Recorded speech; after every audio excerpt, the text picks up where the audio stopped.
हनुमान जी ने भीम को दिए अपने शरीर के 3 बाल।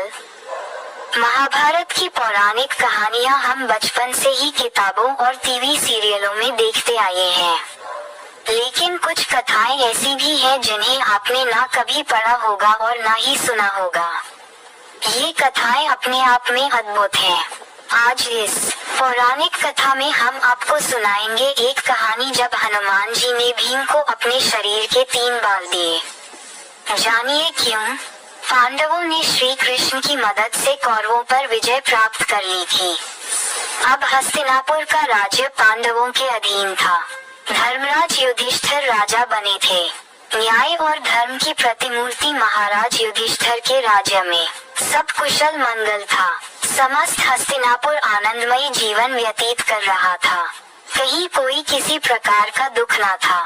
एक दिन नारद मुनि राजा युधिष्ठिर के पास आए और कहा कि महाराज, आप यहाँ वैभवशाली जीवन जी रहे हैं, लेकिन वहाँ स्वर्ग में आपके पिता बड़े ही दुखी हैं। युधिष्ठिर ने नारद मुनि से पिता के दुखी होने का कारण पूछा तो उन्होंने बताया कि पांडु का सपना था कि वो राज्य में एक राजसूय यज्ञ कराए, लेकिन वो अपने जीवन काल में नहीं करा पाए, बस इसी बात से दुखी हैं। तब युधिष्ठिर ने अपने पिता की शांति के लिए राजसूय यज्ञ करने का फैसला लिया। इस यज्ञ में वो ऋषि पुरुष मृगा को बुलाना चाहते थे। ऋषि पुरुष मृगा भगवान शिव के परम भक्त थे। उनका ऊपर का हिस्सा पुरुष का था और नीचे का हिस्सा मृगा हिरण का, इसलिए उनका नाम पुरुष मृगा था। युधिष्ठिर ने अपने छोटे भाई भीम को आज्ञा दी कि वह ऋषि पुरुष मृगा को ढूंढ कर लाए ताकि यज्ञ संपन्न हो सके। भीम भाई की आज्ञा पाकर ऋषि पुरुष मृगा को ढूंढने चल दिए। एक जंगल से गुजरते हुए भीम को पवन पुत्र हनुमान दिखाई दिए। चूंकि भीम भी पवन वायु के पुत्र थे तो इस नाते हनुमान और भीम दोनों भाई हुए। हनुमान जी ने अपने छोटे भाई भीम को अपने शरीर के 3 बाल दिए और कहा, ये बाल तुमको मुसीबत से बचाने में मदद करेंगे। काफी दूर भटकने के बाद भीम ने आखिर ऋषि पुरुष मृगा को ढूंढ ही लिया। वो उस समय भगवान शिव का ध्यान लगाए बैठे थे।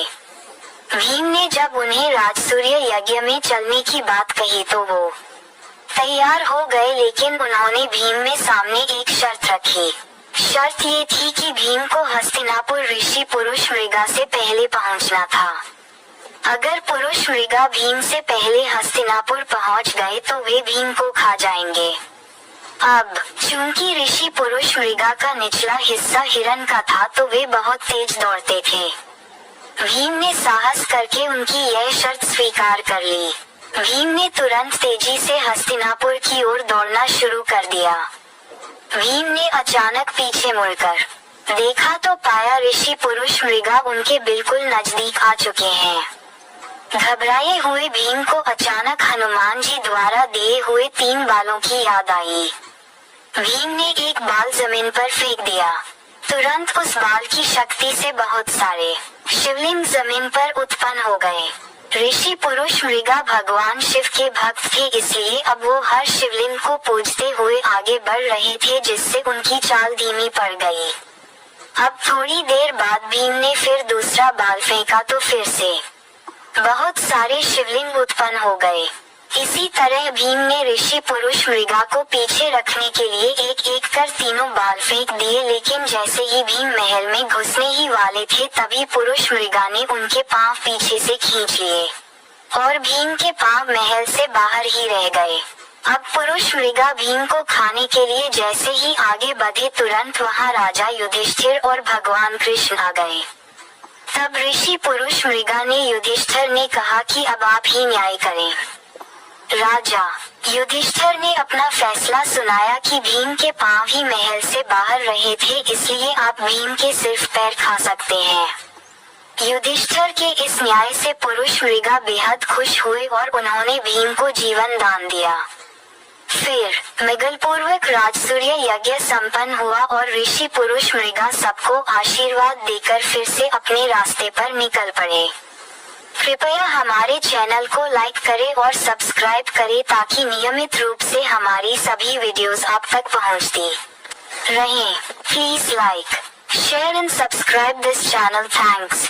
समाप्त।